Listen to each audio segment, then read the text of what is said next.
Since WrestleMania, some fans have been saying that Raw has been the far superior show to Friday Night SmackDown. Well, SmackDown sure did have a response last night. Welcome to Allison Analysis, the show where I rate shows using only emojis. Before we get started, please leave a like and comment down below. I'll be reading to them, I'll be replying to them, and I want to hear everybody's thoughts. We kicked off Friday Night SmackDown with CM Punk coming out in his home state, his hometown of Chicago.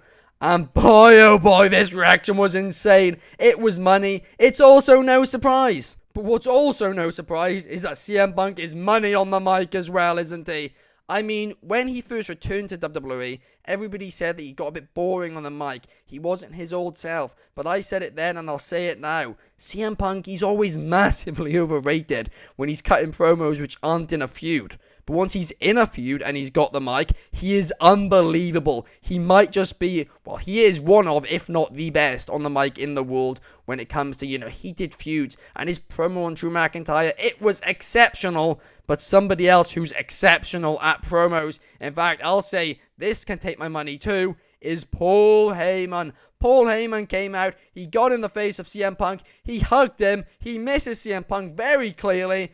And these two, the interaction they had was just brilliant. Paul Heyman is legitimately scared of this bloodline. And he said to Punk, hey, you need to get out of here while you still can. But CM Punk, he ain't a quitter, is he? The bloodline came down. Cody Rhodes came to help Solo Sikoa. Came to help CM Punk against Solo Sikoa. And Cody Rhodes basically made a challenge to Solo Sikoa for a match later in the night. We then had a qualifier for the Women's Money in the Bank match between Bianca Belair, Michin, and Chelsea Green, and Chelsea Green stole the victory. This was a lot of fun and gets a subtle round of applause from me. Chelsea Green in Money in the Bank, I'm all for it. For you regular watchers of Allison Analysis, you'll notice that the emoji at the top here, the starry eyes emoji, or as I like to call it, the banger emoji, is one I very rarely give out.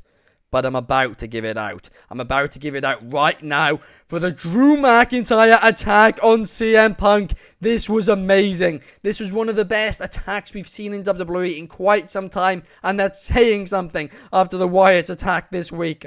Dare I say, CM Punk versus Drew McIntyre so far has been the best non-title feud in WWE for years. I mean, every detail is thought out. Every time both men are trying to get, a step ahead of each other. And it just feels so personal. And it's happened slowly and naturally. And it's just brilliant. It truly is. I know some people are saying that after this brutal attack, we need to see like a no-holds-barred match at SummerSlam or something.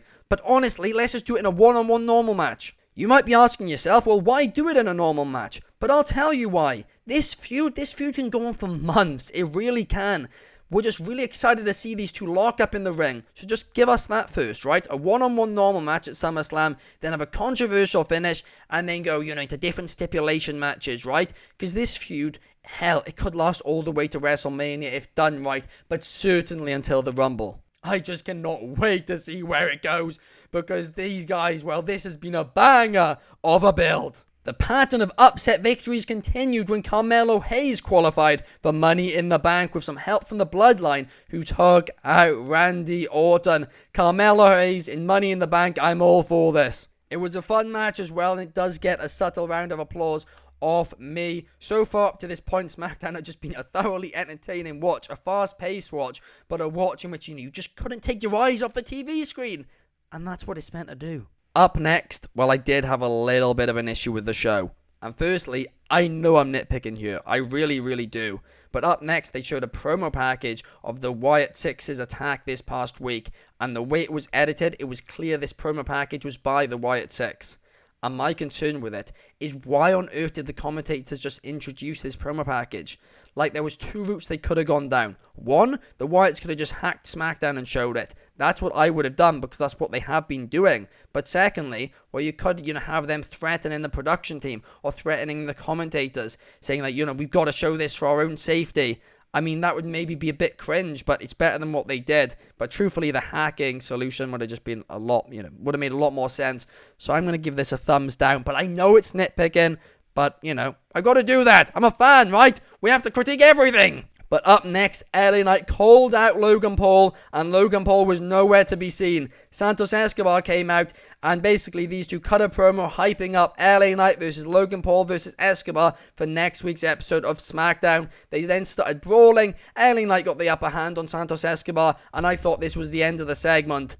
But Logan Paul attacked. I genuinely did not see this coming, right? I thought at this point Logan Paul just wasn't in the arena, and catching me off guard these days in wrestling, well, it's a rarity, so I'll give this a thumbs up. The upsets continued as Andrade qualified for Money in the Bank. And again, this is going to get a subtle round of applause off me because it was a fun match. It was a fast-paced match. And yeah, I was just really, enjoying the fast-paced funness of it, right? You didn't know who was going to win. The Bloodline were involved. Overlapping storylines. It was great. It was thoroughly entertaining. Backstage, Solo Sikoa then told Paul Heyman, Roman Reigns, he ain't coming back. I don't believe Solo for a second. I've already predicted it. I reckon Roman Reigns is going to return at Money in the Bank and take out Seth Rollins and be so distracted by Seth Rollins for a couple of months that he pays zero attention to this Bloodline drama. And I don't think we're actually going to see Reigns and Solo have a proper interaction, well, until later this year, early next year. It was then time for the main event, and there was only a few minutes left of the show, so it was obvious that this match was not going to be, a legit match, and it was not going to go on for very long. The Bloodline quickly attacked Cody Rhodes. Randy Orton, Kevin Owens made the save, and Solo Sikoa was surrounded. But then we had the debut of Jacob Fatu. Tama Tonga, Tonga Loa, they looked shocked at this, and Jacob Fatu looked like an absolute beast. Now, I called it months ago, and I'm going to say it again right now.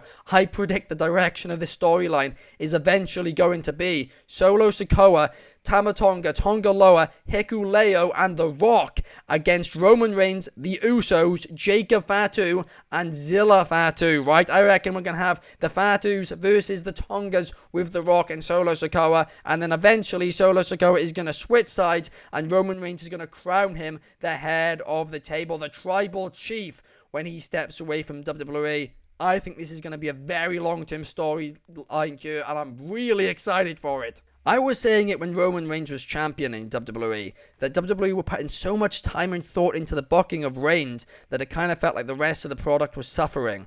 Well, they've now fixed that issue, right? They're putting that level of attention to the entire product, but they're still putting that amount of, attention still to the Bloodline storyline as well, right? And it's better than ever. It's more interesting than ever. It doesn't need a championship, and I am loving it, and I cannot wait to see where it goes from here. This was money, simply put. Coming out of this past week's episode of Monday Night Raw, a lot of people were saying that might be the episode of the year, but SmackDown responded, and it responded so well. This was one of the best SmackDowns of the year, no doubt about it. I mean, from start until finish, there was, storyline throughout it, but there was, still a variety of different matches, segments, but they all linked together really well and seamlessly, right? You were watching this, it was obviously a 2-hour show, but it felt like half an hour. Everything felt fast-paced, but not rushed. It was exceptional. And sure, there was nothing near a 5-star match, right? If you're talking in-ring action, then yeah, this is nowhere near show of the year or anything like that. But from a purely sports entertainment standpoint, this show was exceptional.